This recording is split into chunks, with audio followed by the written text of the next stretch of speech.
As it turns out, there are a few corrections that I need to make to the Aft Superstructure, so I won't be building the pom-pom platform in this video. That'll be in the next video.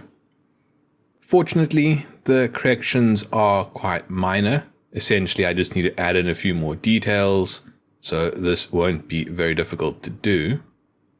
It is also fortunate that I have not yet glued the Aft Superstructure to the deck. If I had done that, that would make this quite a lot more difficult, simply because it would be more difficult for me to get the Aft Superstructure into the correct orientation for me to access the areas where I need to install these details. So what needs to be done? Most of the details that need to be added are in the starboard recessed area. There is a tank that needs to be installed. If you recall back to an earlier video, there was a box in this area that I removed. That was Trumpeter's attempt at representing this tank, albeit in the wrong location. It can now be reinstalled in the correct location. There's also a door in this area. The last thing that needs to be added inside the recess on the starboard side is a short ladder.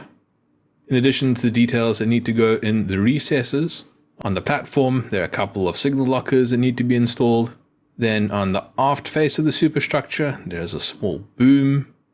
And finally, on the forward face, yet another door.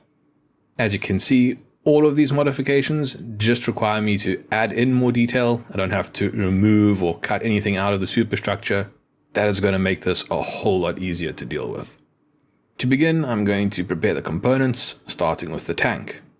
I searched through my stash of leftover bits and pieces of photo etch and found this box, which is basically the perfect size. The only thing that it's missing is this circular plate on its starboard face. To recreate that detail, I cut a thin piece of 2mm round styrene stock and then superglue it to the face. Once securely glued in place, I thin out the plastic using a bar file. It doesn't need to be very thick at all, just a fraction of a millimeter will suffice. Next, I'm going to prepare the hatches. For the hatches that go on the upper level in the recess, I'm going to use the smaller variety. I want these hatches to sit quite flat against the bulkhead. I don't want them to stick out as much as they would if I had folded them. So I cut off the frame and all the detail that goes behind it. That's not necessary. I'm just going to glue the door directly to the bulkhead. Next, I prepare a section of ladder. This takes us up to the rear ACP. To determine the correct length of ladder to cut, I hold a section of ladder to the side of the superstructure and then count out the number of rungs that I need to remove. As for the hatch that goes on the forward face of the superstructure, there I'm going to use the larger variety of hatch. That's just so that it is in alignment with the hatches on the aft of the superstructure. I am a little bit concerned though. I think this hatch might just be a little bit too tall, but we'll see. I've already complained a lot about how these larger doors don't fold very well, but I've found a way of making them actually work. Essentially, you just have to anneal them. To do that, I use a butane torch to heat up the metal until it glows red. Here, I just have to be careful not to overdo it, otherwise I will melt the metal. But if you just pass it through the flame very quickly, because it's such a small piece of photo etch, it does heat up and glow red very quickly. Once the photo etch has cooled off, which happens very quickly, it can then be folded. To fold it, I'm still using the photo etch folding tool.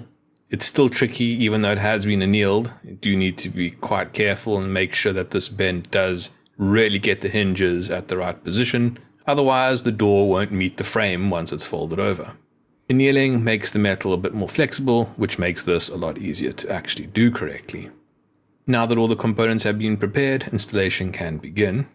Starting inside these recesses, first, I'm going to install the short ladder.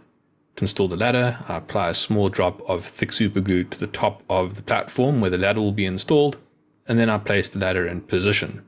Before the glue sets, I quickly position the ladder to ensure that it is in the correct orientation. Next, I install the small doors that go inside the recesses. First, I apply a drop of thick super glue on the bulkhead where I want the door to be installed, and then I place the door on top of the super glue. Once again, before the glue sets, I position the door to get it into the correct orientation. The process is then repeated on the port side of the superstructure.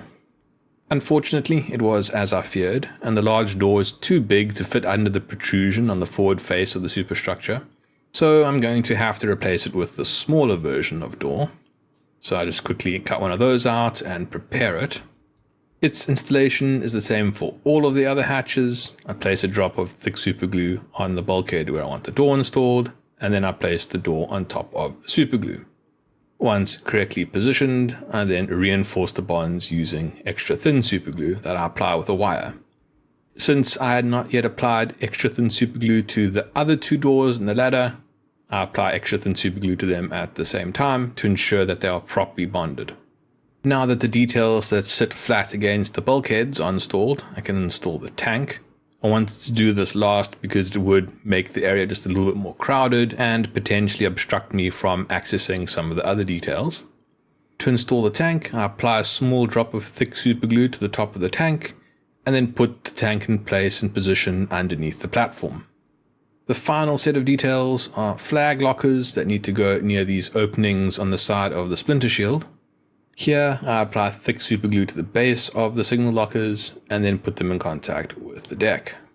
The last and by far most fiddly detail to install are the booms. I put the booms on last because once they are installed, it's going to make handling the aft superstructure just that little bit more difficult. It's something that I'm going to have to avoid, and this aft section of the superstructure has been quite a convenient place to pick it up by. These booms, I've constructed them out of some excess handrailing that I cut. Essentially, it's just one rung of handrail. To install them, I apply a small drop of thick super glue to the base and then put them in contact with the model. While the glue sets, I carefully reposition the booms to ensure that they are straight and level. Once the glue for all of the newly applied details has set, I apply tape to prevent overspray, and then I spray everything in XF53, the color that I'm using to represent HMS Hood's superstructure. After giving the paint a short amount of time to dry, I remove the tape, and the corrections are complete. That is it for this video. In the next video, I really will construct the aft pom-pom stand, as well as the two engine room vents that go forward and aft of the aft superstructure. If you would like to support this channel, or see how the ship looks when it is completed, then please subscribe. Thanks for watching. Cheers.